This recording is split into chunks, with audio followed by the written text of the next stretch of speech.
En esta serie de profetas menores nos hemos propuesto como recordar el nombre y un pequeño detalle que nos traiga a memoria el profeta como tal.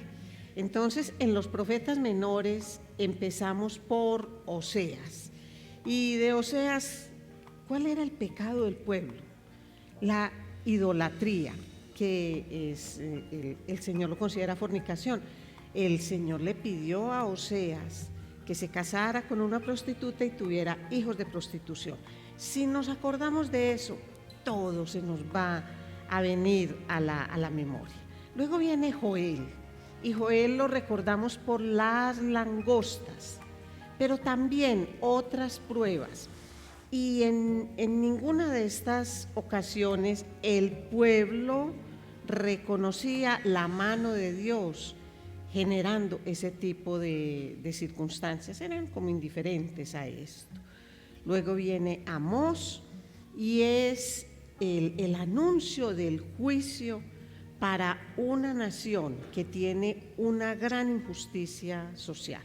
Y esa nación es el pueblo de Dios, no es cualquier otra. Viene luego Abdías y es el orgullo y la traición que llevaron a Edom a la destrucción. En este caso es para un pueblo diferente, un pueblo enemigo del pueblo de Dios, no eran parte del pueblo de Dios. Entonces, Oseas, Joel, Amós, Abdías. Y hoy vamos a ver Jonás. Muy bien.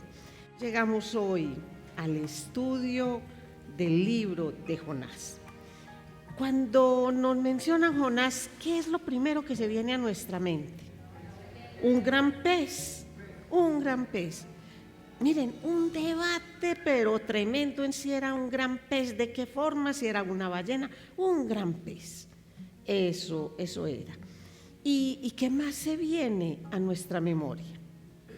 ¿Qué más se viene? Una calabaza. Ok, ¿saben algo? El pueblo de Nínive, vean. Este libro ha sido utilizado por los escépticos, por los críticos de la palabra, para burlarse de las escrituras, porque dicen, pues es que es inconcebible que una persona esté 3 días en el vientre de un gran pez y que luego el pez lo vomite y salga a predicar como si nada, cuando los ácidos gástricos lo iban a destruir y todo eso. Entonces, eso no es posible. Lo que no ven los críticos es que el milagro grande no es que Jonás haya estado 3 días en el vientre de un pez, sino que Dios haya perdonado a un pueblo tan cruel como el pueblo de Nínive. Pero así son los críticos. Y el pueblo de Dios está llenito de personas que le buscan como la caída a cada palabra, como buscando por dónde meterse para generar un montón de desconcierto y de cosas. Pues aquellos que lo buscan en Jonás se apoyan para burlarse de esto. Nosotros podríamos definir a Jonás como el libro misionero del Antiguo Testamento. Y saben algo, hasta el día de hoy es leído en las sinagogas en el día de la expiación. Los judíos todavía lo leen en el día de la expiación. Muy bien. Este libro también hay un gran debate, aparte de la burla y de todo, hay un gran debate, y es si esto es una alegoría, si es simplemente una historia bíblica inventada para comunicar como una gran verdad espiritual. Pero este libro es histórico. ¿Y en qué nos basamos para decir que el libro es histórico? En Lucas 11:30, y miren quién habla. Está hablando el Señor Jesús. Porque así como Jonás fue señal a los ninivitas, también lo será el Hijo del Hombre a esta generación. Y como por si fuera poco, añadiendo muchos más detalles al nombre de Jonás como profeta, está Mateo 12, del 39 al 41. Él respondió y les dijo, está hablando Jesús, la generación mala y adúltera demanda señal, pero señal no le será dada, sino la señal del profeta Jonás. porque como estuvo Jonás en el vientre del gran pez 3 días y 3 noches, así estará el Hijo del Hombre en el corazón de la tierra 3 días y 3 noches. Los hombres de Nínive se levantarán en el juicio con esta generación y la condenarán, porque ellos se arrepintieron a la predicación de Jonás, y he aquí más que Jonás en este lugar. Es Jesús quien habla. Entonces, si nosotros ponemos en duda la historicidad, la verdad del libro de Jonás, estamos cuestionando la credibilidad de Jesús, que lo dio por completamente cierto. Otro detalle que debemos tener en cuenta, mis amados, al leer Jonás, es que si bien Jonás está dentro de los libros proféticos, en el libro de Jonás no hay ninguna profecía, ninguna. Hay una enseñanza muy detallada acerca del encuentro entre un profeta rebelde y el Dios que lo comisionó, pero no hay ninguna profecía, no hay nada que se diga que va a ser de un cumplimiento posterior, no hay nada de eso. Entonces, hechas estas pequeñas observaciones, las iremos ampliando a medida que vamos en el libro de Jonás. Vamos a pedirle al Señor que esté con nosotros, vamos a orarle al Señor de la palabra que lo inspiró para que podamos entender el mensaje contenido en el libro de Jonás. Padre, gracias. Gracias, Señor, porque este libro, Señor, es un gran desafío para todos y cada uno de nosotros. Porque si bien es la manera como se evangelizó en el Antiguo Testamento, que era lo que había en tu corazón, Señor, es una enseñanza para nosotros en el día de hoy. Ayúdanos a entenderlo. Ayúdanos, Señor, a salirnos de esas figuras del gran pez, a salirnos, Señor, de otras cosas que has hecho en la naturaleza, una naturaleza que tú controlas, Señor, y que usas para fines muy específicos. Ayúdanos, Señor, a conocerte cada día más a través de la rebeldía de este profeta. Conocer, Señor, hasta dónde se extiende tu misericordia. Te lo pedimos, Padre, en el nombre poderoso de Cristo Jesús. Amén. Mis amados, Jonás, misión y rebelión. Ese puede ser el condensado, el título que condense el capítulo número 1. Y lo vamos a leer por partecitas para comprenderlo muy bien. Y vamos a leer versículos 1 y 2 para que veamos cuál es el profeta, quién es Jonás y cuál es su misión. Dice así la palabra del Señor: vino palabra de Jehová a Jonás, hijo de Amitai, diciendo: levántate y ve a Nínive, aquella gran ciudad, y pregona contra ella, porque ha subido su maldad delante de mí. Entonces ahí está, un profeta elegido y una misión muy, muy clara. Este relato histórico dice en la mayoría de los historiadores que sucedió entre el 800 y 750 antes de Cristo. Esto lo dicen por el estado en que estaba Nínive y por el estado en que estaba el mismo Israel. Y Segunda de Reyes 14, del 23 al 27, nos muestra que este Jonás es el mismo Jonás del libro, y que efectivamente fue un profeta usado por el Señor. Y vamos a ver en qué contexto también, aunque no nos vamos a detener ahí demasiado. Dice: el año 15 de Amasías, hijo de Joás, rey de Judá, comenzó a reinar Jeroboam, hijo de Joás, sobre Israel en Samaria, y reinó 41 años. E hizo lo malo ante los ojos de Jehová, y no se apartó de todos los pecados de Jeroboam, hijo de Nabat, el que hizo pecar a Israel. Él restauró los límites de Israel desde la entrada de Hamat hasta el mar del Arabá, conforme a la palabra de Jehová, Dios de Israel, la cual él había hablado por su siervo Jonás, hijo de Amitai, profeta que fue de Gad-Hefer, porque Jehová miró la muy amarga aflicción de Israel, que no había siervo ni libre, ni quien diese ayuda a Israel. Y Jehová no había determinado raer el nombre de Israel de debajo del cielo. Por tanto, los salvó por mano de Jeroboam, hijo de Joás. Entonces ahí está el profeta. Miren cómo el Señor utilizó este profeta en tiempo de Jeroboam, un rey malo, muy malo, y el Señor no había determinado acabar en ese momento con el pueblo de Israel. Y es a este profeta al que el Señor en un solo versículo le encomienda su misión. Levántate y ve a Nínive, a aquella gran ciudad, y pregona contra ella, porque ha subido su maldad delante de mí. Es decir, aquí lo que vemos es una misión clara, un destino claro y un mensaje absolutamente claro. El Señor sabía qué era lo que Él quería con la ciudad de Nínive. Eso es lo que manda el Señor, pero ahorita vamos a ver a Jonás y su rebelión. ¿Qué es lo que hace el profeta con ese encargo? Y lo vemos en el versículo 3.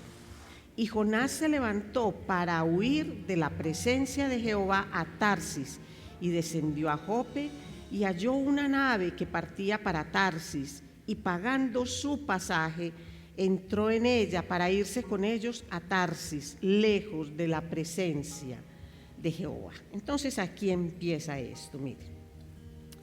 En lugar de levantarse, como el Señor le dijo, levántate, ve y pregona.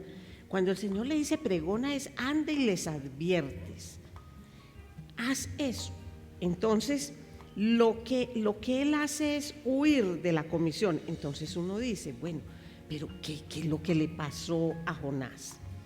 De Jonás se ha dicho todo lo que se quiera.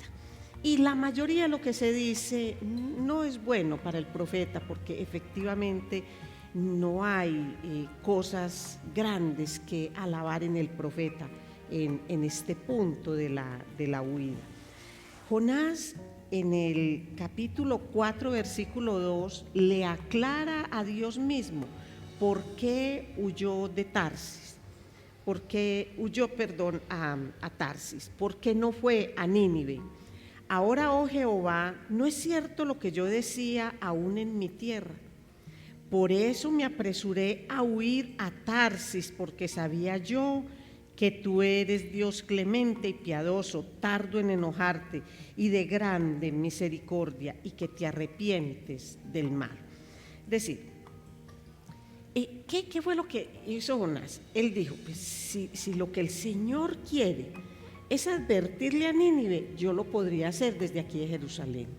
Pero si Él me dice que vaya a esa ciudad de maldad que le ha hecho tanto daño a mi pueblo, un pueblo que en ese momento estaba en pecado, ese pueblo estaba en idolatría, en injusticia social, en muchas cosas. Si el Señor lo que quiere es que yo vaya, es porque el Señor lo va a perdonar y no voy a ir. Entonces, si alguien es muy nacionalista, va a decir, hombre, pues Jonás tenía razón, ¿cómo va a ir a predicarle al enemigo? ¿Para qué Dios perdone al enemigo?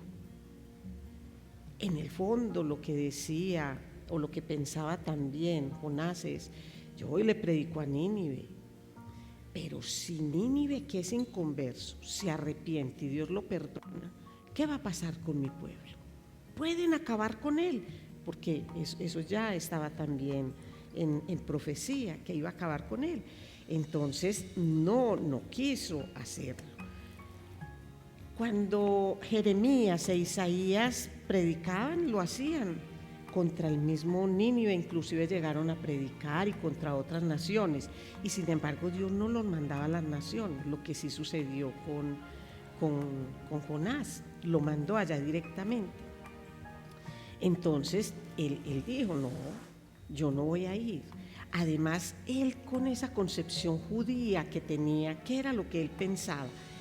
Que solo los judíos podían disfrutar de la gracia de Dios, de su amor, de su protección. Entonces, lo que se sale en Jonás, en su personalidad, es ese Jonás legalista, es ese Jonás nacionalista que se enoja con Dios porque sabe que va a perdonar a una nación pagana. Pero también se le sale a Jonás en su carácter esa impulsividad que lo llevó a utilizar todos sus recursos, no para ir a Nínive, sino para irse en un sentido contrario, para salir de la presencia de Dios, como si pudiera esconderse de Dios en algún sitio. Ahora, no perdamos de vista que estamos hablando de un profeta del Señor, un profeta conocedor de quién es Jehová. Entonces, ¿será que él no sabía que Dios es omnipotente y es omnipresente? Claro que sí lo sabía, pero ¿saben qué está haciendo él? Él lo que está haciendo es dos tipos de renuncia delante del Señor. Y lo que está haciendo es renunciando a ser profeta. Eso es lo que él está renunciando. Y está renunciando también a su misma ubicación geográfica. Como quien dice, si yo me quedo aquí en Israel, sigo siendo tu profeta, pues me voy de aquí, pero no me voy para el sitio que tú me mandas, sino para uno completamente distinto. Y les pregunto, ¿qué creen ustedes que pasa cuando un siervo de Dios comienza a desobedecer? Porque es que esto no solamente se da en Jonás, sino que tristemente es la historia de muchos de nosotros, conocedores de Dios, con una misión que Dios nos ha encargado y sin embargo, en ocasiones, desobedientes. Y lo que vemos en Jonás es una descendencia continua, es decir, un descender no solo espiritual, sino físico, lo cual tiene un simbolismo gigantesco. Miren, ¿qué fue lo primero que hizo? Descendió a Jope. Y luego vamos a leer cómo a medida que entró en esa nave, no se quedó en cualquier parte, sino que se metió por allá abajo en una bodega, en un sótano. Pero luego, cuando fue tirado al mar, ¿a dónde fue a dar? Al estómago de un gran pez, que lo metió todavía mucho más profundo.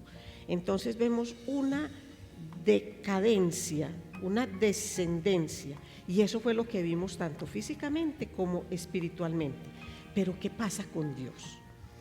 Dios interviene. Vamos a leer versículos 4 al 7. Pero Jehová hizo levantar un gran viento en el mar, y hubo en el mar una tempestad tan grande que se pensó que se partiría la nave. Y los marineros tuvieron miedo y cada uno clamaba a su Dios, y echaron al mar los enseres que había en la nave para descargarla de ellos. Pero Jonás había bajado al interior de la nave y se había echado a dormir. Y el patrón de la nave se le acercó y le dijo: ¿qué tienes, dormilón? Levántate y clama a tu Dios. Quizá Él tendrá compasión de nosotros y no pereceremos. Y dijeron cada uno a su compañero: venid y echemos suertes, para que sepamos por causa de quién nos ha venido este mal. Y echaron suertes, y la suerte cayó sobre Jonás. Muy bien. ¿Cuál es la reacción del Señor? El Señor utilizó en este caso una tempestad como un instrumento de la reprensión para el profeta. Pero luego vamos a ver el efecto tan hermoso que causó en los marineros. Entonces, miren, aquí lo que empieza el Señor es a reprender a su profeta. Mire que no lo desecha. Si el Señor fuera como cualquiera de nosotros, cuando alguien se levanta, que uno pide un favor o encomienda una tarea y finalmente deciden no hacerla, uno lo que hace es que yo nunca lo vuelvo a usar, yo no voy a pelear, pero no volvemos a tener en cuenta a esta hermanita, a este hermanito. Pues Dios lo que hace es hacer uso de todos los recursos que el Dios todopoderoso, omnipotente, omnipresente, creador y Señor, que gobierna toda la naturaleza, todo cuanto existe, aún lo que no vemos. Él pone todo esto al servicio de su misma autoridad para reprender al profeta. Y vamos a ver, cuando se levanta esa tormenta, un contraste, una paradoja entre lo que es la actitud de los marineros y lo que es la actitud de Jonás. A ver, ¿qué hicieron los marineros? Tuvieron miedo. Estos marineros seguramente venía cada uno de regiones diferentes, había diversidad entre ellos, como también había diversidad de dioses, y había una creencia común entre todos ellos, y es que si uno hacía enojar a su Dios se rebelaba de alguna manera, y semejante tempestad como la que ahí se detalla, no era cualquier cosita, no era que se estuviera medio meciendo el barco, sino que ya iban a naufragar, y ellos lo asociaron con el enojo de un Dios. Por eso tuvieron miedo, oraron a su Dios, al Dios de cada uno, pero también empezaron con acciones concretas y empezaron a sacar todo lo que tenían, todo el menaje, el producido, lo que llevaban para otro sitio, y lo empezaron a sacar porque sabían que si la nave estaba menos pesada, era mucho más factible que pudiera estar sobre las olas y no se hundiera. ¿Cuál era la actitud de Jonás? Misma tormenta. Mire, ¿qué hizo él antes de empezar la tormenta? Él descendió, él fue y se escondió por allá, se acostó y se fue a dormir. Y a pesar de lo fuerte de la tormenta y de la gritería que deben haber tenido cada uno de esos marinos orándole a su Dios, porque si el sonido del viento era fuerte, con plena seguridad que la voz de estos hombres unidos era mucho más. Sin embargo, este hombre estaba dormido. Mientras unos oraban, el otro estaba dormido. Cuando de repente aparece un hombre y una nueva voz para él. Recordemos que así empezó, que palabra de Dios para Jonás, ¿cierto? Y aquí llega un hombre y le grita: levántate, clama a tu Dios para ver si tu Dios tiene clemencia de nosotros. ¿Qué es lo que haces ahí dormido? Porque estás dormilón. Lo coge y lo reprende. Lo coge y lo reprende, y este hombre entonces sube. Miren, sube, y ¿qué es lo que ve? A un montón de hombres orándole cada uno a su Dios. Es decir, qué vergüenza para un profeta que sean los gentiles y adoradores de otros dioses los que lo motiven a orar. Es decir, y eso a nosotros nos debe poner a reflexionar también. ¿Cuántas personas de otras religiones, por equivocados que estén, nosotros les vemos la devoción? Cosas que nos deben avergonzar a nosotros, porque no se nos va sino en criticarlos, pero lo bueno que hacen no lo imitamos. Miren, ellos siguen orando y la tormenta todavía continúa. Así que empiezan ellos y tiran suertes. Era una práctica que había en ese tiempo. En la Biblia esa práctica desapareció con Matías. Y empiezan a buscar quién era la persona cuyo Dios estaba enojado. Y la suerte cayó sobre Jonás. Eso es un milagro de Dios, eso no es de suertes, porque Dios quiso que su profeta fuera confrontado por inconversos, que le mostraran la realidad en la que él estaba.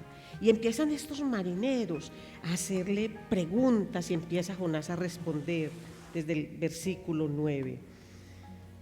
desde el 8, perdón. Entonces le dijeron: decláranos ahora por qué nos ha venido este mal, qué oficio tienes y de dónde vienes, cuál es tu tierra y de qué pueblo eres. Y él le respondió: soy hebreo y temo a Jehová, Dios de los cielos, que hizo el mar y la tierra.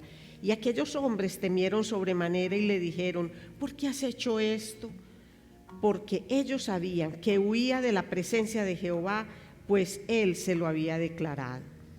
Y le dijeron: ¿qué haremos contigo para que el mar se nos aquiete? Porque el mar se iba embraveciendo más y más y más. Él le respondió: tomadme y echadme al mar, y el mar se os aquietará, porque yo sé, por mi causa ha venido esta gran tempestad sobre vosotros. Y aquellos hombres trabajaron para hacer volver la nave a tierra, mas no pudieron, porque el mar se iba embraveciendo más y más contra ellos. Entonces, lo que vemos es unos marineros que hacían preguntas a este hombre y él responde. Y miren algo, nuestro comportamiento, mis amados, debe reflejar el conocimiento que tenemos de Dios. Entonces aquí vemos una gran incoherencia del profeta de Dios. Es decir, él sabe quién es Dios y lo reconoce. Él dice que es hebreo, que le teme a Jehová, que es el Dios de los cielos, que hizo el mar y la tierra. Muy lindo eso. Pero entonces, si él está tan seguro de eso, tienen razón los marineros al decir: entonces, ¿por qué hiciste esto?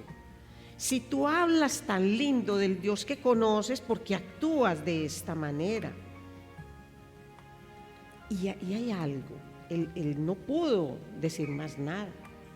¿Qué iba a decir aparte de su rebeldía y del deseo de no ver que un pueblo inconverso, a quien odiaba con entrañas y todo, fuera a ser perdonado por Dios? Eso es lo que están bien. Esa es una forma de predicar. Jonás le predicó a estos inconversos y les dijo: es que yo creo en Dios, pero una cosa es lo que yo creo y otra cosa es lo que hago. ¿Recuerdan cuando Jesús le decía al pueblo, le decían: miren, los fariseos les están enseñando cosas, hagan todo lo que ellos les enseñan, pero no imiten lo que ellos hacen? Es decir, escuchen su voz, pero no hagan lo que ellos hacen. Aquí esto mismo está haciendo Jonás. Jonás habla de un Dios todopoderoso, pero actúa como si fuera cualquiera parecido y que él se pudiera enseñorear y hacer lo que él quiere. Y ese es un gran contraste que no debemos perder de vista. Pero miremos también otra enseñanza bien grande. En medio de semejante tempestad, ¿qué hicieron estos hombres? Ahí en el versículo 13, trabajaron para hacer volver ese barco a la tierra. Es decir, lo que ellos tenían era misericordia por este hombre. Por eso le preguntaban: ¿y qué hacemos pues? No era tan sencillo para ellos decir: entonces lo vamos a tirar al mar, porque es que ellos lo que están es valorando la vida de este hombre. Es decir, unos paganos mostrando compasión. En cambio, el siervo rebelde de Jehová no le importaba el destino de miles de ninivitas. Eso lo tenía sin cuidado. Muy bien, sigamos con el relato. Entonces clamaron, versículo 14, entonces clamaron a Jehová y dijeron: te rogamos ahora, Jehová, que no perezcamos nosotros por la vida de este hombre, ni ponga sobre nosotros la sangre inocente, porque tú, Jehová, has hecho como has querido. Y tomaron a Jonás y lo echaron al mar, y el mar se aquietó en su furor. Y temieron aquellos hombres a Jehová con gran temor, y ofrecieron sacrificio a Jehová e hicieron votos. Pero Jehová tenía preparado un gran pez que tragase a Jonás, y estuvo Jonás en el vientre del pez 3 días y 3 noches. Muy bien. Este contraste que les digo de querer salvar la vida de uno, en cambio el profeta, no tener en cuenta la vida de millares, es algo que es tenido en cuenta por Dios para la tempestad cuando Jonás es tirado al agua. Pero mire qué produjo. Primero se levanta una gran tempestad y estos inconversos dicen, esta gran tempestad se levantó y luego lo pudieron comprobar porque un siervo de Dios lo desobedeció. Entonces le tienen temor, claro que sí. Pero enseguida, cuando ese siervo de Dios es tirado al agua y viene la calma, ¿qué entienden ellos? Que ese Dios, pues Él castiga, porque en ese momento lo que vieron es que él llegó al agua, castiga la rebeldía, pero tiene poder sobre la naturaleza. No es una cosa de casualidad, sino que es una demostración del poder de Dios. Él tiene poder sobre la naturaleza. ¿Qué hicieron ellos? Del temor pasaron a la oración y le ofrecieron votos. Cuando dice le ofrecieron votos es que hicieron compromisos con Él. Si esto fue cuando vieron que Jonás fue tirado al agua, ¿cómo será cuando después escuchen? Ay, ¿recuerdan cuando hubo una tormenta y ese Jonás, ese profeta del Señor, lo tiramos al agua? Pues allá llegó, lo vomitó el gran pez y allá fue y predicó en Nínive. ¿Y cómo les parece que en Nínive hubo un gran avivamiento? Todo mundo, hasta las bestias, estuvieron en ayuno. ¿Qué va a pasar en un inconverso cuando vea semejante demostración de Dios? No solo de su amor, sino de su misericordia, porque al principio creyeron que Dios lo había castigado, pero después pudieron conocer lo que significa la grandeza del corazón misericordioso de Dios. Con seguridad que ellos lo vieron. Entonces miren todos los recursos que Dios utiliza. Todos los recursos que Dios utiliza. Uno muchas veces se pregunta, ¿qué es lo que hace Dios cuando hay un siervo suyo que hace algo indebido, sin embargo una congregación sigue firme? Es que es por amor a la congregación. Con el siervo de Dios el Señor ajusta sus cuentas, pero es por amor a la congregación. Nosotros muchas veces nos quedamos nada más en juzgar al siervo. El Señor mismo se encarga de todo esto. Y miren algo, yo quiero que piensen un poquitico qué pensó la comunidad judía, qué pensó el pueblo de Israel cuando leyeron Jonás, porque lo escucharon una y otras veces. Por eso les dije que hasta el día de hoy, en la celebración del día de la expiación, del Yom Kippur, se lee el libro de Jonás. Es que eso es una confrontación de Dios con el pueblo de Israel. Es una confrontación. Porque es que Dios lo que le está mostrando es que Él no es solamente el Dios de Israel, sino que Él es Dios aún de los gentiles, que es una gran conclusión a la que vamos a llegar luego. Pero ¿saben algo? En la actualidad Dios sigue siendo el mismo de 800 años antes de Cristo, es el mismo de hoy, es el mismo que salva y el mismo que comisiona. ¿Y por qué quería y por qué siempre el anhelo del Señor con el pueblo de Israel fue comisionarlo? Esa era su gran misión. Es que Él no los escogió porque fueran los mejores, Él los escogió porque los amó y porque quiso hacer de ellos un pueblo diferente, que fuera luz para las naciones, un montón de naciones paganas, pero que Israel demostrara como pueblo quién era el Dios que los respaldaba y el Dios en el que creía. Pues ese mismo Dios es el que a nosotros nos comisiona. Por tanto, id y haced discípulos a todas las naciones. Díganme si no es lo mismo que le dijo a Jonás. Levántate, ve y pregona. 3 cosas claritas. Por tanto, id y haced discípulos. ¿A quién? A todas las naciones. No es pregónale a Nínive solamente, a todas las naciones, bautizándolos en el nombre del Padre, del Hijo y del Espíritu Santo, enseñándoles que guarden todas las cosas que os he mandado. Y he aquí, yo estoy con vosotros todos los días hasta el fin del mundo. Amén. ¿Cuál es la diferencia de nosotros con el pueblo de Israel en asuntos de la comisión? Ninguna. Nosotros somos llamados a ser la sal de la tierra, la luz para este mundo en oscuridad. Ese es el llamado de nosotros. El llamado de nosotros es ir y predicar, hacer discípulos, bautizar. Ese es el llamado que nosotros tenemos. El llamado de nosotros no es solamente alcanzar a los que amamos. El llamado de nosotros es alcanzar a los que odiamos, porque los consideramos inmerecedores de la gracia y del favor de Dios.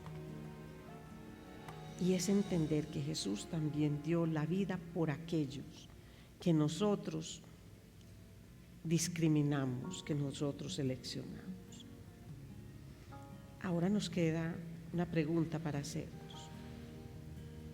¿Qué tanto tenemos cada uno de nosotros de Jonás hasta lo que llevamos aquí visto? Porque muy seguramente cuando avancemos capítulo 2 nos vamos a sentir mucho como Jonás, pero es ahorita en lo que vamos de este relato. Nos comisiona, nos manda a ir para acá y nos vamos para allá. ¿En qué invertimos nuestros recursos? ¿Qué hizo Jonás? Eso no debe haber sido barato. En ese tiempo no había turismo en barco. No había. Eso no era un crucero. No, eso era puro trabajo y trabajo duro. Travesías muy largas, muy costoso. Invirtió en huir de la presencia del Señor. Quería entregarle ese oficio de profeta y renunció a su tierra, a su parentela, a todo, con tal de huir de la presencia del Señor. ¿Qué tanto de Jonás tenemos cada uno de nosotros en el interior? ¿Qué tanto de Jonás tenemos?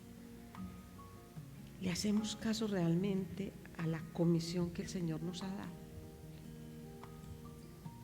Que esto nos sirva de reflexión y que podamos en esta semanita decirle: Señor, Padre, ayúdame a cumplir con la misión que me has encomendado. Ayúdame, Señor, con esa tarea misionera de llevar tu palabra a todas las naciones. Señor, permite que pueda invertir mis recursos, mi energía, todo mi ser en cumplir con la gran comisión. Empezando por aquellos que están tan cercanos a mí, pero en mi tarea no dejando de lado a ninguno que odie porque piense diferente a mí, porque actúe diferente a mí, porque pienso que me va a hacer daño. Señor, ayúdame a reflexionar qué tanto de Jonás, de su rebeldía, tengo dentro de mí. Y ayúdame a corregirlo, Señor. Que no sea este mundo el que me devore, sino que sea tu Espíritu Santo que me rodee y me fortalezca para cumplir con la misión que me has encomendado. Te lo pido, mi Señor, en el nombre poderoso de Cristo Jesús.